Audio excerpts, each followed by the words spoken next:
in the past, the diet or the type of food we eat, more greens, vegetables, contumely, etc. Now, the diet is changing. We are doing more of Westerners diet, which has a lot of fat, cholesterol, and carbohydrates. A lot of people eat rice daily. In the past, we didn't used to do that. And then also, activity level is decreasing. We are riding in cars. We are not walking as much.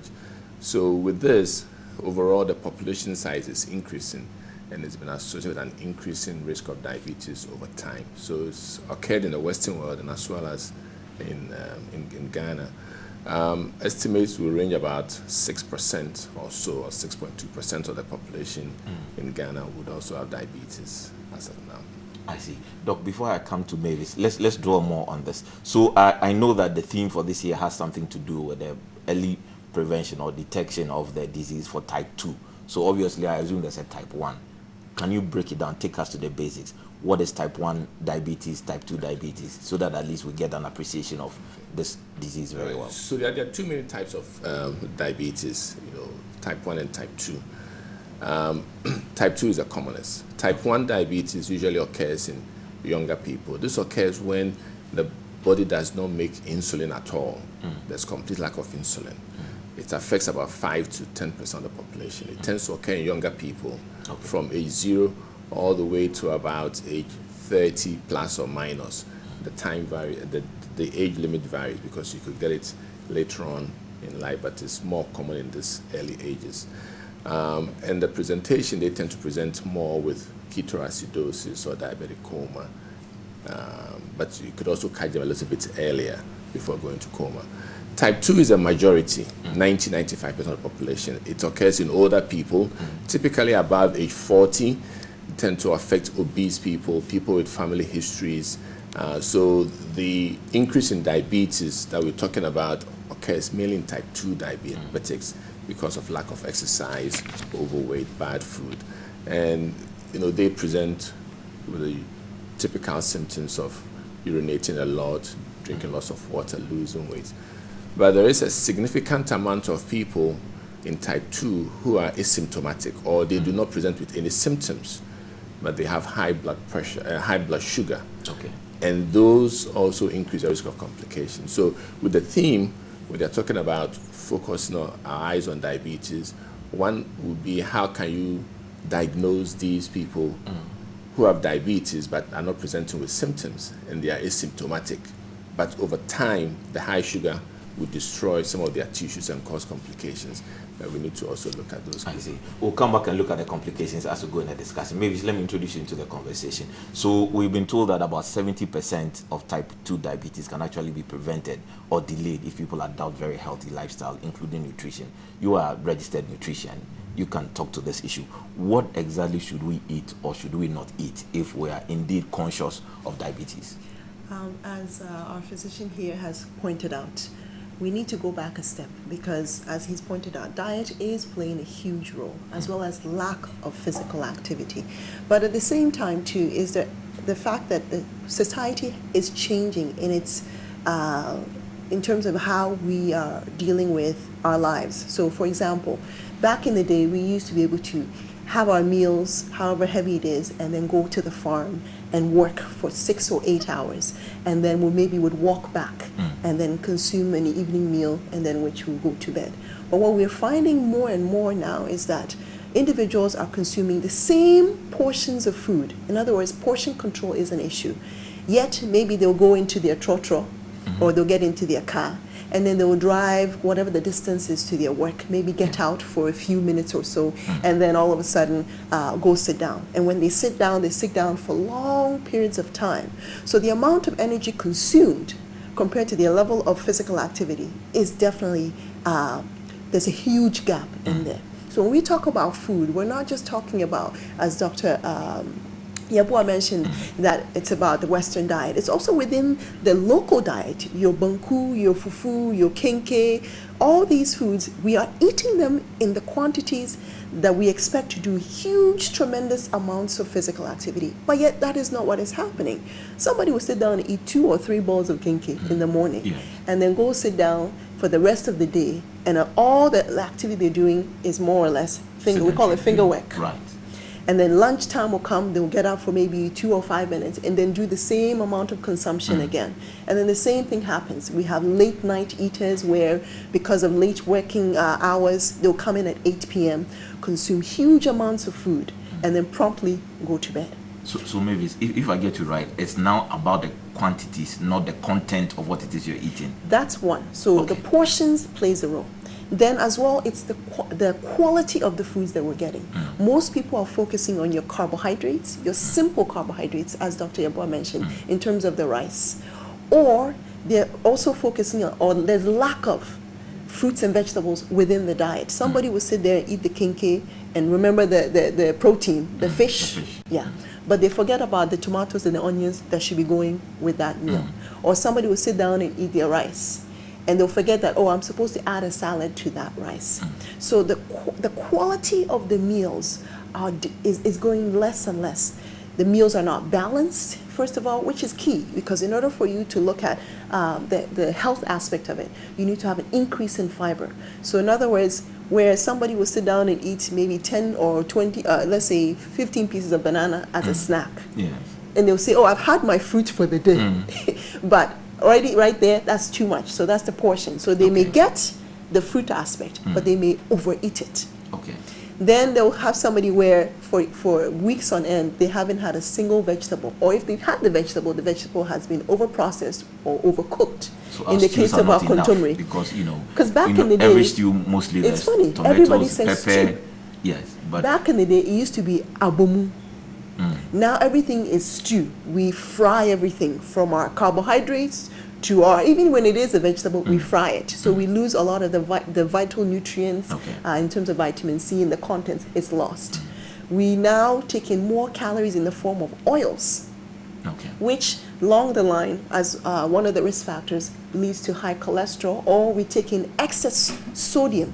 Our obesity situation is creating a huge population issue, and it's going to be a social burden as well as a health burden for our health systems, because as more and more people are getting diabetes, they're using the healthcare system more and more, and the cost to try and meet the needs of these individuals is becoming more and more of an issue. Okay, maybe so people are really interested. They want to know, for example, if you want to avoid diabetes, don't eat this particular type of food, or don't take in too much sugar, or there's ice cream, or whatever it is. Are you able to pinpoint specific things that people can keep in mind so that they don't stray into the area of getting diabetes? When you say that, we run into problems, because the moment we focus on one food, then that individual says, well, I was told I can't eat sugar. But then they'll still go and eat 3 or 2 bowls of cake. The term sugar has been associated with the simple sugar, the table sugar. And people are forgetting that carbohydrates are made up of starches. Glucose is made up of basically a combination of starches or carbohydrates. So it's the quantity in which you're putting into your system that's going to cause a problem. We try to do individualized counseling because we recognize that it's important for us to sit down with the individual, look at what their lifestyle is, look at what their food intake is, how their family dynamics is. Because once you generalize the information, then everybody has a hard time, because then somebody, it may not apply to this person, but yet they'll take that information and then they'll run with it. And then you run into issues. So, for example, right now, as we talk right now, the Ghana Dietetics Association, and our motto right now is that we are the nation's nutrition conscience, in that we are driven and we are passionate about making sure that every single individual understands the role of diabetes. And so right now, we're having a diabetes public symposium in Osu Presby Church Hall to try and do screening, to try and do education. We have Dr. Gladys Boateng as well as Dr. Badu Akusa on site right now that will be doing a symposium. And that is in relation to the Diabetes Day. In relation to Diabetes Day, specifically today. And so as we talk right now, we have screening that's taking place. So once the screening is done, we have dietitians that are dedicated today, free to the public, to educate about diet, individual one-on-one consultation, so that we can get to the root of the matter. Because it's not just your table sugar. It's not just the fact that you didn't eat a fruit today. It's the balance in a typical day. It's a bigger picture. Yes. And it has huge implications for our families and our society as a whole. Good. Thank you for at least painting a picture of what will happen today. At least people know that there's something going on with regards to the World Diabetes Day. Doc, let me bring you into the conversation. The complications related to diabetes is what is killing a lot of people. Can you throw some more light on it? What are the possible consequences of diabetes if not treated well? What are some of the most likely diseases that people can also pick up? So diabetes, can cause a lot of problems. Basically, the high sugar levels, can cause a lot of issues. One thing I use to sort of like give somebody an overview is I ask you to take 2 bowls, one with clean water and the other one with sugar water in it. Okay. And you put your left eyeball in one and the right eyeball in the other. And you leave them there for 3 to 5 years. And which eye will be damaged? And everybody will tell you, well, the eye with the sugar water is going to be damaged. And, in effect, that is what happens. That high sugar levels going around your eyeballs all the time will cause it to be damaged. And you can have diabetic eye disease or retinopathy, and that will lead to blindness. So blindness is one of the common causes of complications of diabetes. And actually, the number 1 cause of blindness in the whole world is uncontrolled diabetes. So that is one. Actually, from the head to the foot, you can have problems from diabetes. Blindness is one. Cerebrovascular disease, strokes. There's a higher risk of strokes in patients who have diabetes. In addition to that, heart disease or coronary artery disease is also common. Kidney failure is one common complication of diabetes. And of course, we know about diabetic foot ulcers as well as leg amputations. So these are some of the problems. Also, people with diabetes have a higher incidence of high blood pressure and high cholesterol. So these 3 diseases together also increase the risk of complications, particularly the strokes and the heart disease. And therefore, when you are managing a patient with diabetes, you aim at not only the blood sugar control, but you want to control the blood pressure as well as the high cholesterol, and that will decrease those risks. I see. And Doc, there's one question that we need to put to you. We've been told that people that have diabetes easily when they get SARS, it doesn't ever die. Is that really true? And what really accounts for that? It doesn't ever die is not a correct statement, but actually there's difficulty in healing. Okay. There are several factors. I just mentioned high cholesterol, high blood pressure, and then high sugar. These will lead to what we call atherosclerosis, or thickening or hardening of the blood vessels. So they tend to be decreased blood flow through the vessels. So if you have an ulcer on your leg, you need good blood flow and supply. And the blood flow is decreased, then healing becomes difficult. In addition to that, if your blood sugar levels are high and it's uncontrolled, then infections come about easily. There's bacteria, they have food or sugar to eat, and they grow, so it becomes more difficult. So if somebody has an ulcer, there are certain things that need to be done. One, your blood sugar levels should be extremely well controlled. Typically, I recommend that the person goes on insulin to tighten the blood sugar control, and then you look to see if there's any blockages in the vessels. If there is, we can open them up so the blood flow would increase. You treat your cholesterol levels, and of course, you dress the wound regularly, and then over time it will heal. Most diabetic wounds can be healed, but it takes a little bit longer, and then also aggressive management. But of course, if it's a very late stage with gangrene, and when there's, the tissue is dead, then it may need to be taken off to save your life. Okay. All right, maybe let me bring you again into the conversation. We are hearing that increasingly children are even getting diabetic and all that.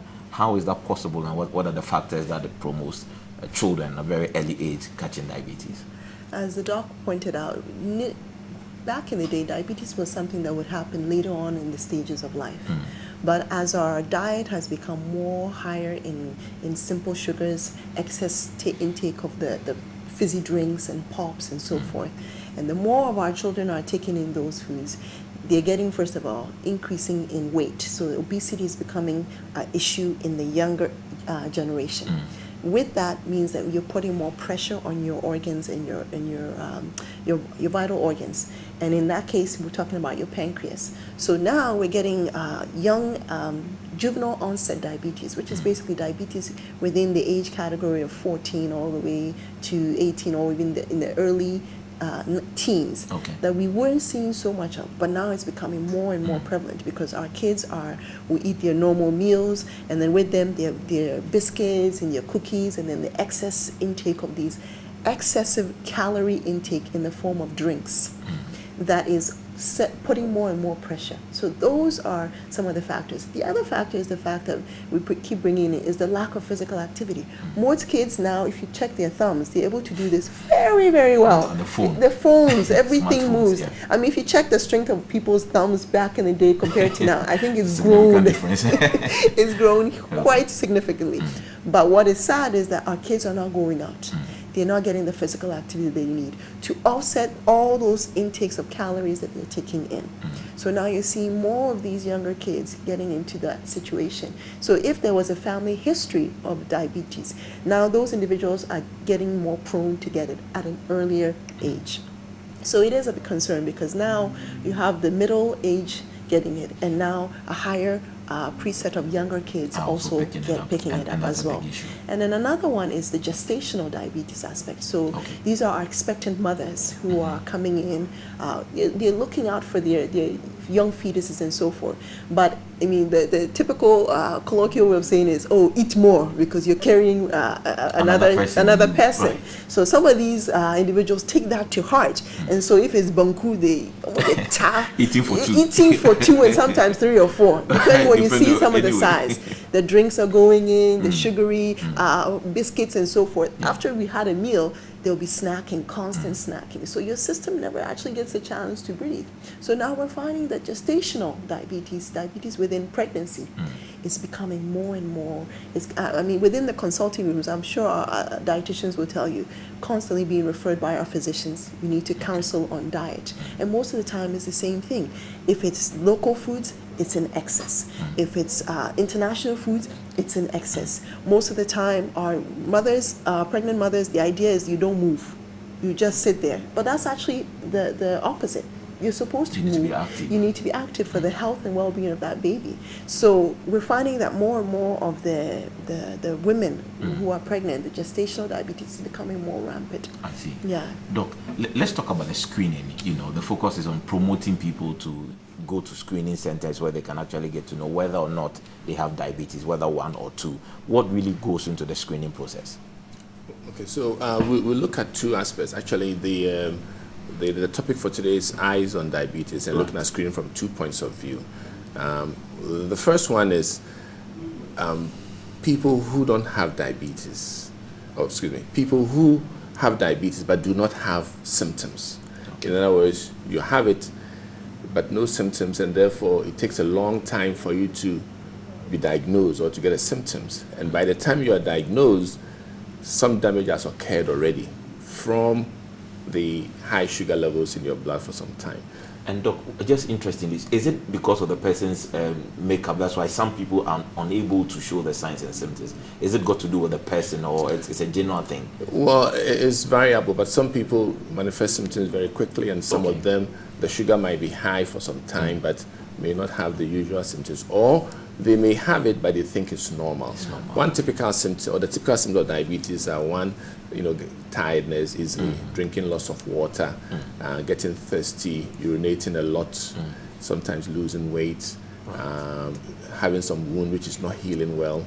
In females, vaginal discharge, and some of these symptoms might be there already, so you might not think that is important, or you might be drinking water and you may say, oh well, the sun I think it's hot, exactly, and you didn't go and have it checked. So that's the reason why. So in this group of people, I think you need to come in, we'll look at that. If you have risk factors, there's a family history of diabetes.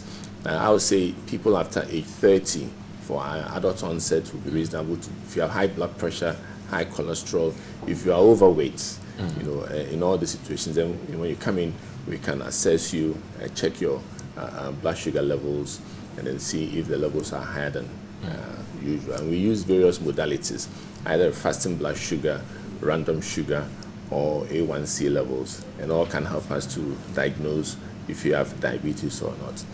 And then the second group of people is people who have diabetes and are being managed. And the focus is that can we detect complications early so that we will treat them early to prevent problems. For instance, if you have the eyes, early onset eye disease, you might have what we call diabetic retinopathy with some eyes. So you screen your eyes once a year, or more frequently if needed. And if we find those lesions, then we can refer you to the appropriate place for them to be treated. We screen your urine for early kidney onset diseases. If we find them, we treat with ACE inhibitors and other medications to decrease the progression of kidney disease. We screen you for heart disease, ECG, yearly. And if we see early onset, we can also manage that as well. So these are the various things that we do. All right.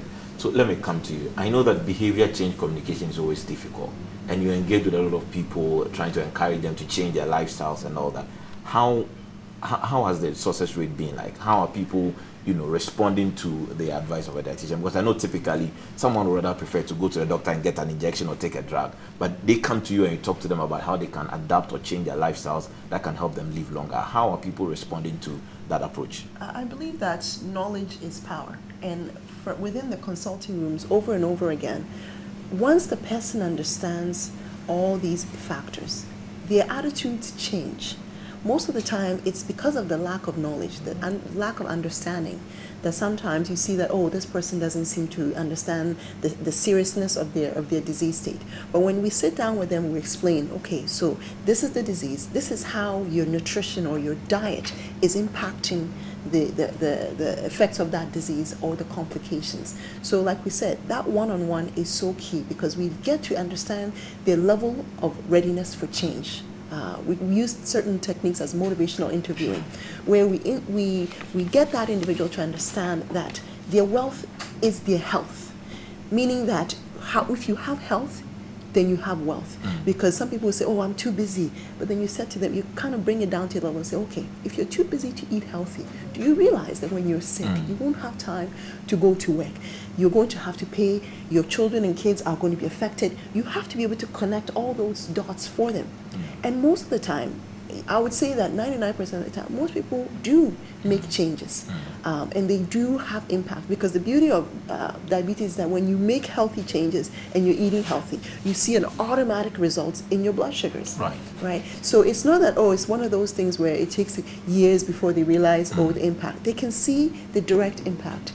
And most people are grateful for that opportunity, and we welcome that. Great. Yeah. Doc, let me give you the final word. So, World Diabetes Day, is it enough? Because probably after today, there's a lot of media discussions, lots of social media going on with regards to diabetes. But when it ends there, does anybody benefit? Or what else do you suggest that we do to ensure that we keep our eyes on diabetes? Yes, I think today just brings an awareness of the disease and its problems.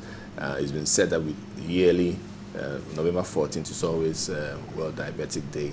But I think after today, further ongoing evaluations needs to be done. We at the Diabetic Center, for instance, we are available, and then when you come in, if there's a family history or the risk factors we mentioned, we can help you, sort of like make a diagnosis and also help you treat. And if you have the disease also, we can help manage it to prevent complications down the line. And right, we are at Yeboah Hospital Diabetes Center, opposite East Legon Police Station. We are always available. All right. So let me say thank you to you, Dr. Asumeni Yeboah, who is a diabetes specialist at the Yeboah Hospital, and Mrs. Mavis Asamoah PJ, who is the CEO of the Canada Ghana Nutrition Center. And we encourage you, our viewers, let's keep our eyes on diabetes.